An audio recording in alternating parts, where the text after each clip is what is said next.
Então vamos seguir. Vamos ainda falar um pouquinho sobre essa tão importante revelação da segunda metade da última semana, né?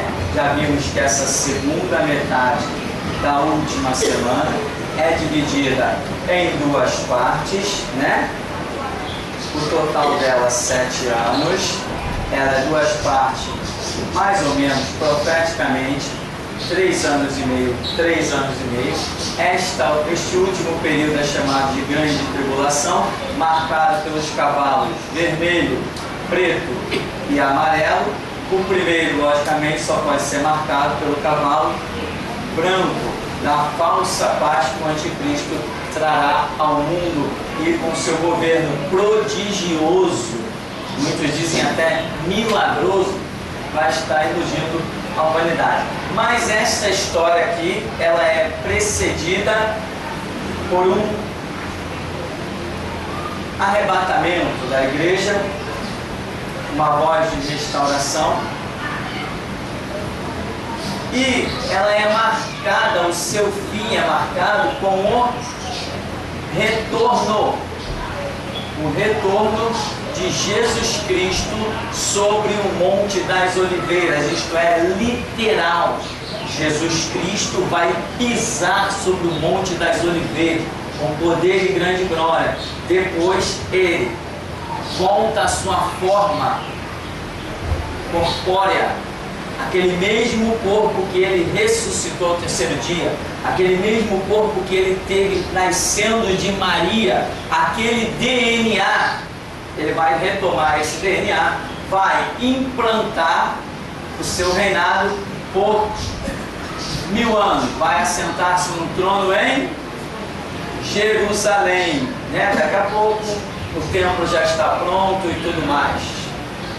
Bom, então aqui nós temos essa sintonia, mas o que nós temos identificado? Esses são os períodos básicos, bem limitados, princípio, meio e fim. Mas hoje nós estamos já em um relógio. Hoje nós, a voz da restauração, nós nos encontramos em um relógio. A voz da restauração tem um fim. O ministério de restauração, ele é vapt-vupt. Ele é curto.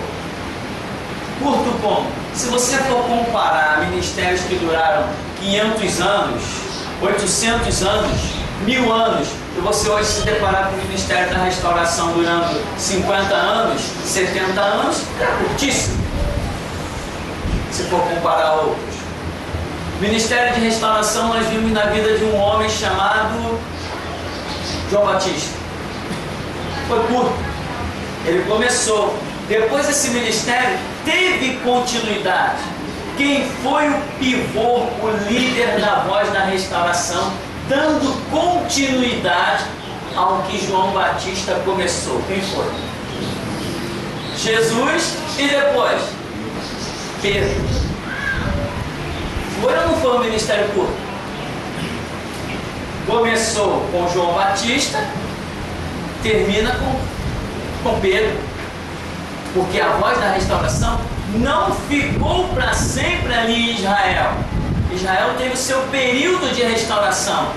Depois, Paulo inclusive diz assim, já que vocês não querem, eis que eu me volto para os gentios. Isso é uma palavra profética, de que Deus na verdade já tinha feito isso há muito tempo, porque Paulo não tinha nem que ter ido para lá.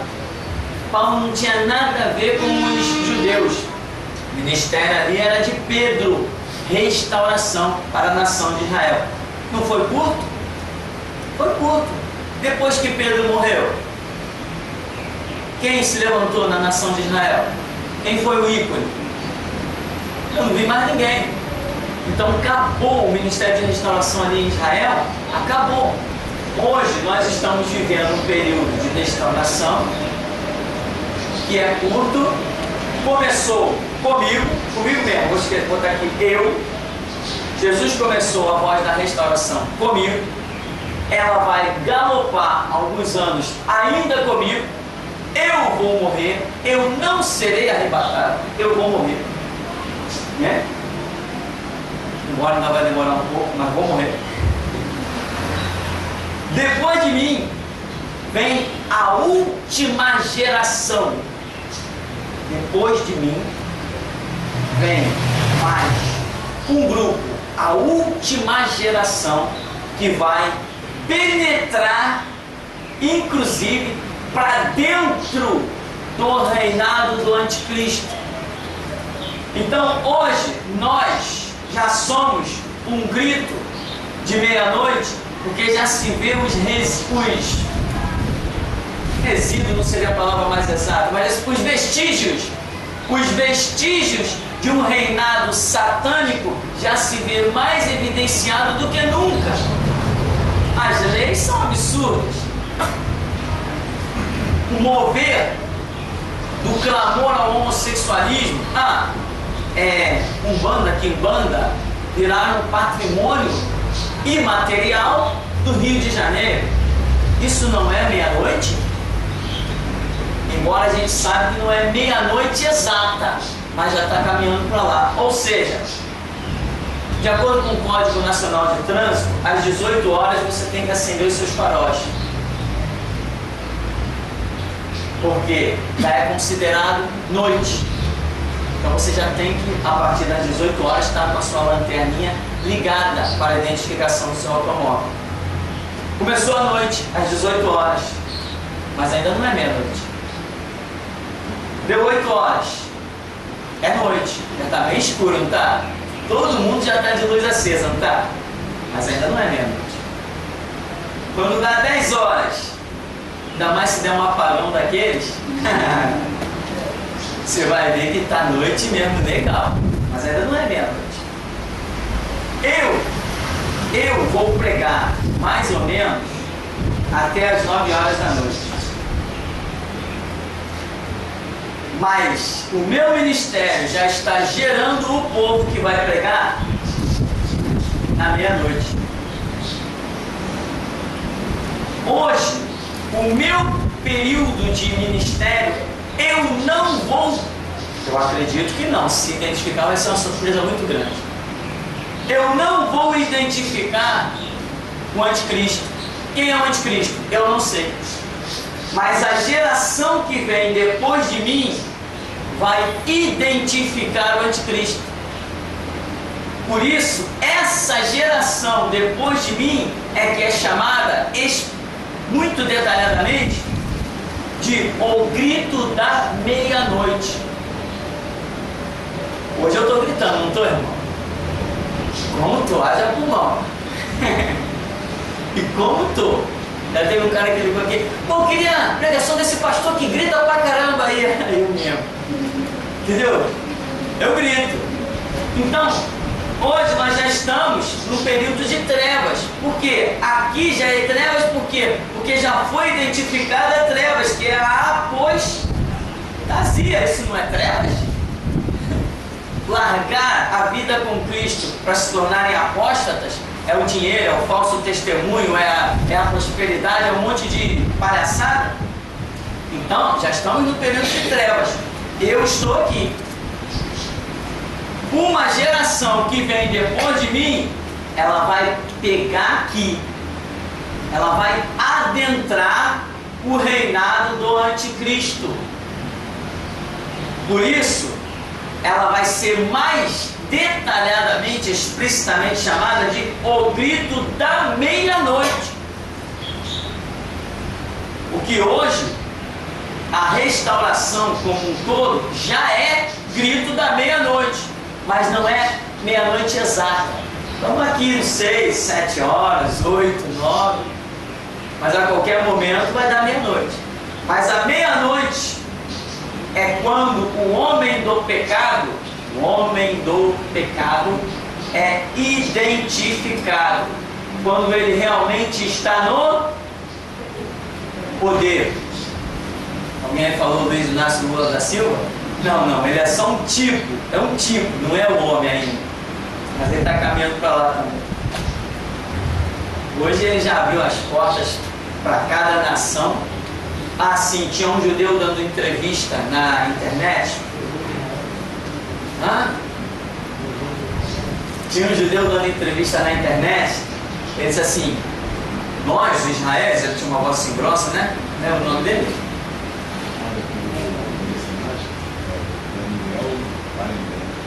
Daniel alguma coisa. Isso aí, Daniel, isso aí. Então, o homem estava dando. Diz assim: nós, Israel, nós estamos com medo dessa situação, porque o Lula solta de avião dentro de Israel só para fazer ponte e passar lá para o Irã. Aí o Lula vem, contorna Israel e vai fazer aliança não sei com quem. Não sei quem vem, contorna Israel, vai fazer aliança com... Quer dizer, Israel, o judeu está falando, Israel está ficando sozinho, ninguém está fazendo aliança com a gente. Nós estamos com medo. Todo mundo à nossa volta está aliançado e nós estamos sozinhos. É isso aí. Caiu a ficha. A nossa já caiu, mas a deles só vai cair exatamente quando eu, voz da restauração, fizer um trabalho em vídeo e dizer para ele: você está certo, a história é essa, eles vão ficar sozinhos, vão ser trucidados. Lembra do Holocausto? Esquece aquilo foi história de criança. O pior dá para ver. E vocês só vão escapar quando clamar pelo meu Jesus, que vocês cuspiram nele. Hoje, nós, restauração, pelo conhecimento da régua de Deus que temos, de saber tudo o que vai acontecer sobre a história da humanidade e o fim dela, nós temos, Deus pode contar conosco para deixar uma história, uma gravação, um estudo que vai salvar vidas lá, depois que nós já estivermos decompostos no pó da terra. Entende isso? Então, isso aqui, as 70 semanas proféticas de Daniel, essa revelação de coisas futuras, tem o seu porquê. Deus se utiliza disso para salvar pessoas lá na frente. Só que a negligência da igreja, ela foi tão horrenda, tão terrível, que a igreja simplesmente não serviu para mais nada. Tudo que tinha para ser feito ao longo da história da igreja vai ter que ser feito só nesse períodozinho aqui chamado restauração. E o principal cara que vai ter que fazer esses trabalhos sou eu. Por isso que eu estou rindo de delegado, estou rindo de juiz, estou zombando de promotor, estou zombando das armas dos homens. Sabe por quê? Eu não posso ser detido, porque esse trabalho tem que ser realizado. Ninguém pode me parar, ninguém pode me matar. Eu sou intocável. Nem enfermidade, nem câncer, nem praga, nem peste, nem bala perdida, nem assalto, nada me para. Eu tenho uma obra a realizar. E sabe quem tem para realizar essa obra? Só eu. Só eu. A geração que vem depois de mim não realizará estas obras de escrever, de um monte de coisa, não realizarão trabalhos específicos. Eu vou deixar pronto tanto para outra geração quanto para o final dos tempos. Sou eu sou o homem. Tem certeza, pastor? Põe a prova, pode botar a prova. E é por isso que eu rio de delegado. Eu sou delegado, eu sou espírita e eu armei para você. Eu falei: problema teu. Ah, vou te dar ordem de prisão. Então dá. Já estava até preso, irmão, nessa hora. Então dá. Eu zombo e escarneço, eu não me curvo a ninguém. Porque tem uma obra que não pode ser impedida. Lembra que quando eu fiquei preso 18 dias, as pessoas disseram assim: ah, agora essa igreja vai fechar. Quem ouviu isso aí? Tanta gente? Agora vê se quando ele volta, isso é, depois de 2 anos, quando ele voltar, vê se ele volta mais manso. Oh, estúpidos. Jesus não tem plano de eu ficar 2 anos lá preso. Eu preciso ficar na frente do meu computador. Eu sei disso, mas eles não sabem.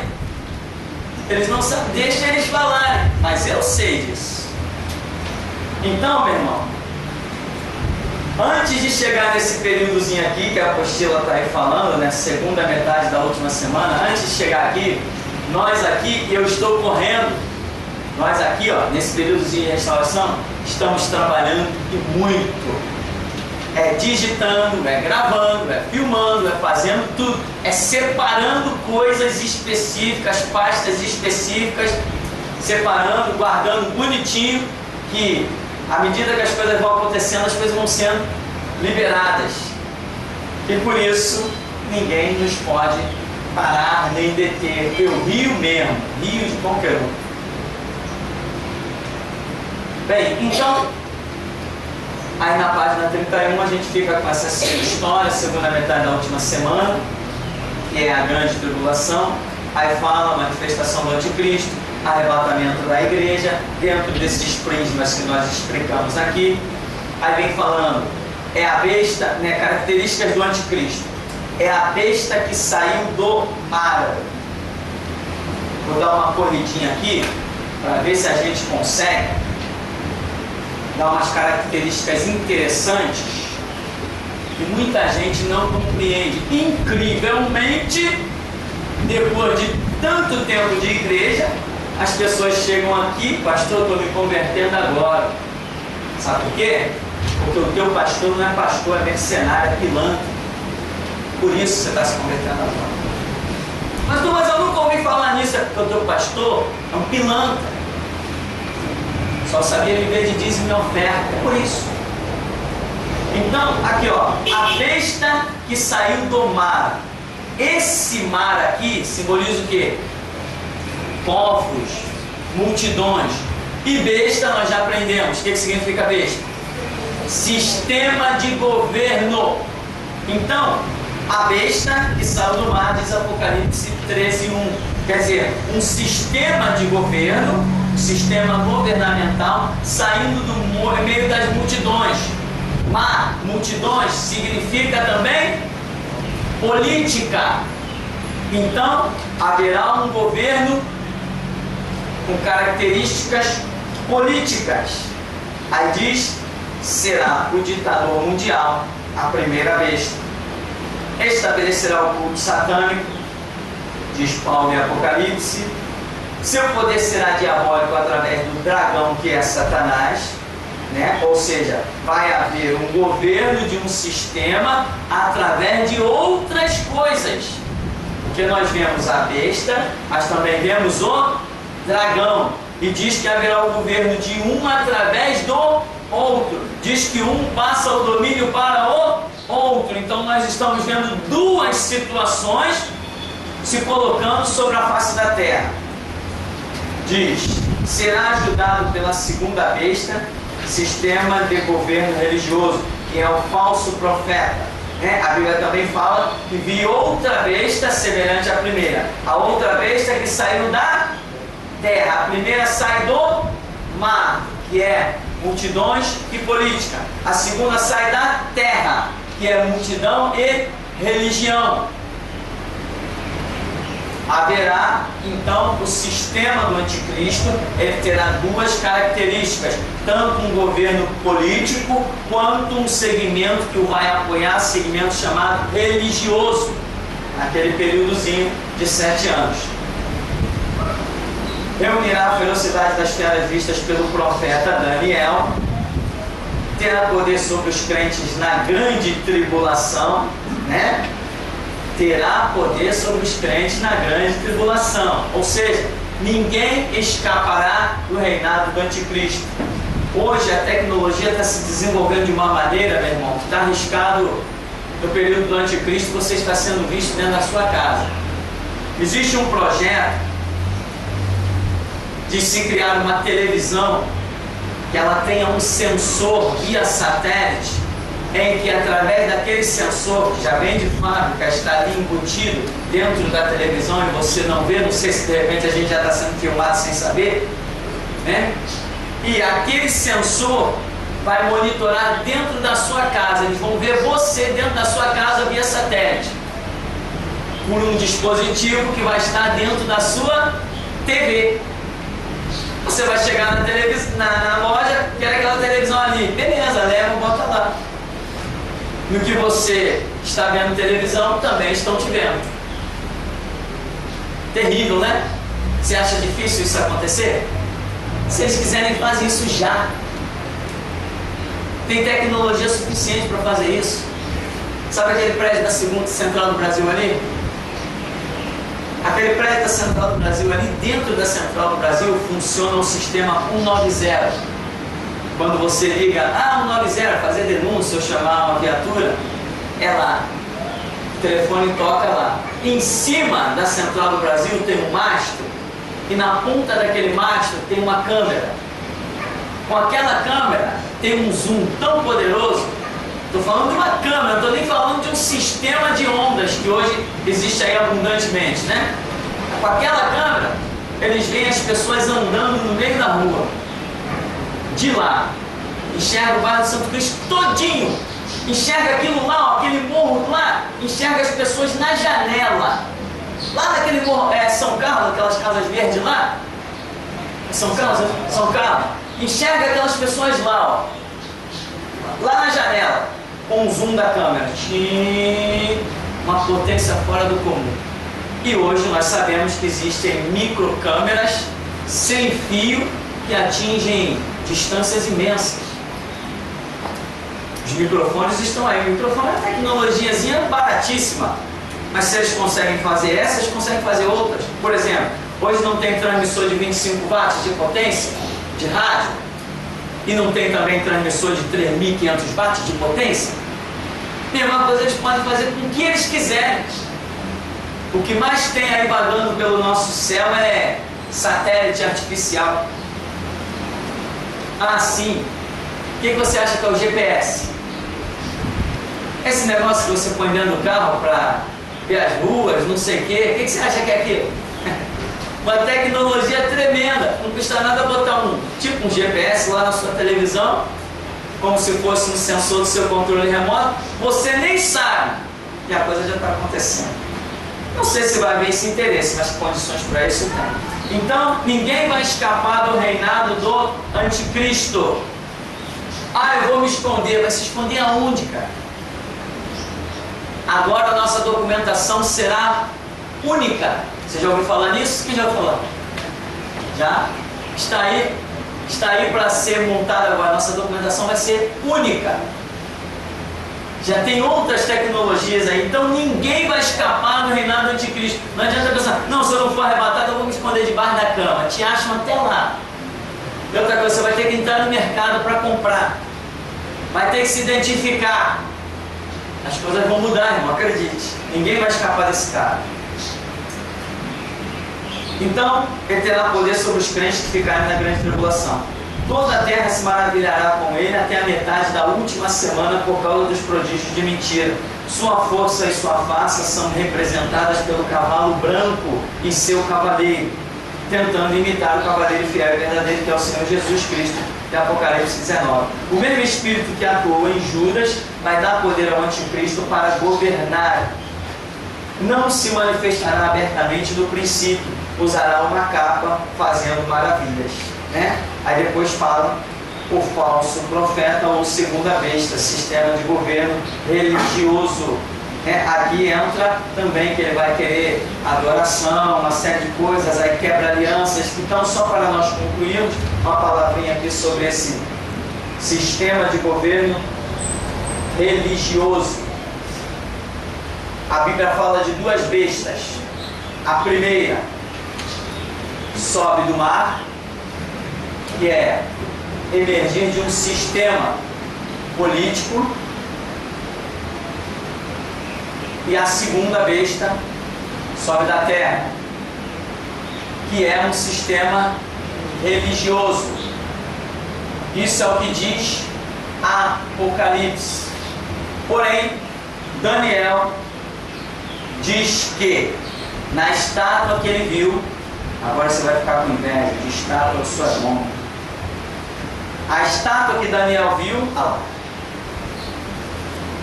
os pés eram de quê? De ferro com barro. Barro ou terra demonstra um sistema religioso. O ferro está ligado aqui a um sistema político. Daniel, na visão que o rei Nabucodonosor teve, e ele anotou, fica para nós hoje revelado pelo Espírito Santo, que no final dos tempos, antes que Cristo se manifeste, quem é Cristo? A pedra cortada sem mão, que vai atingir aonde?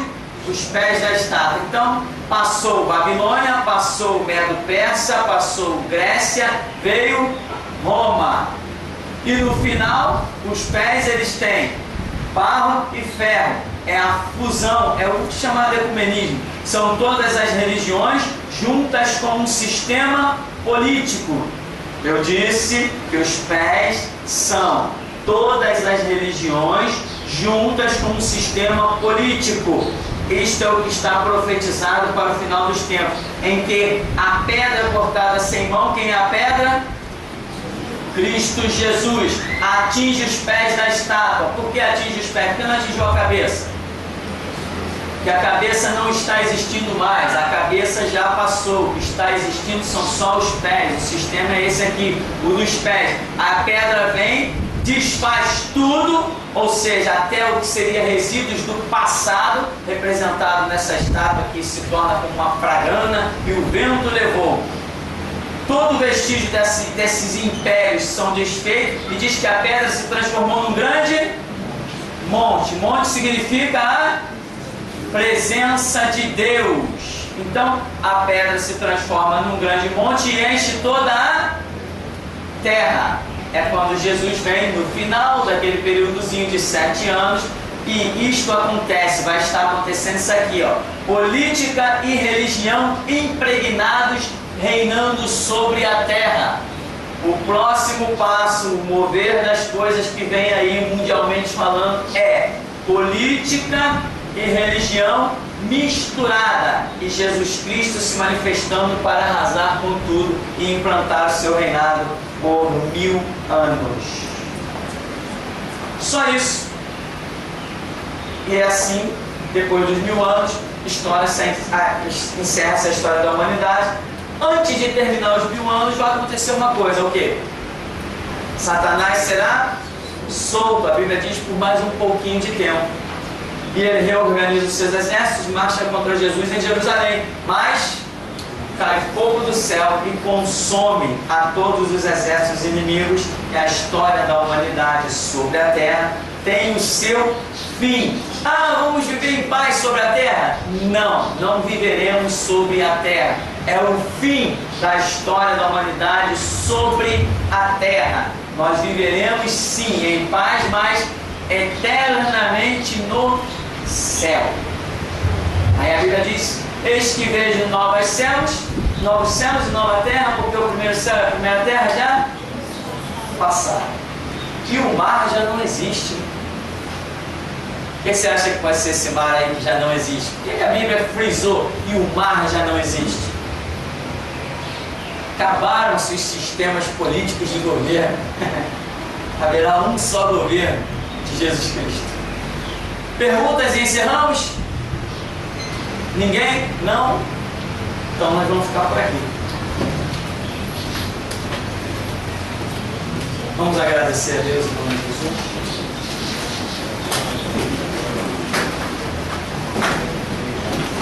Nosso Deus, nosso Pai, nós te glorificamos por esta manhã, ó Deus, que o Senhor nos tem dado graça para estarmos aqui, estarmos de pé.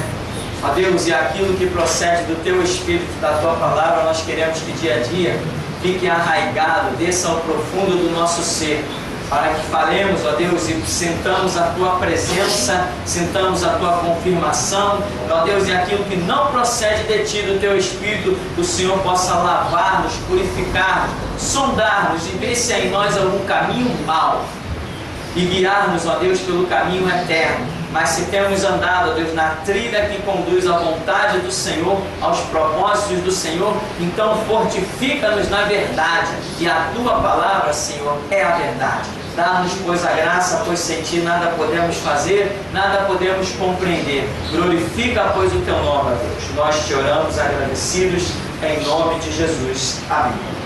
Amém, irmãos. Vamos em paz em nome de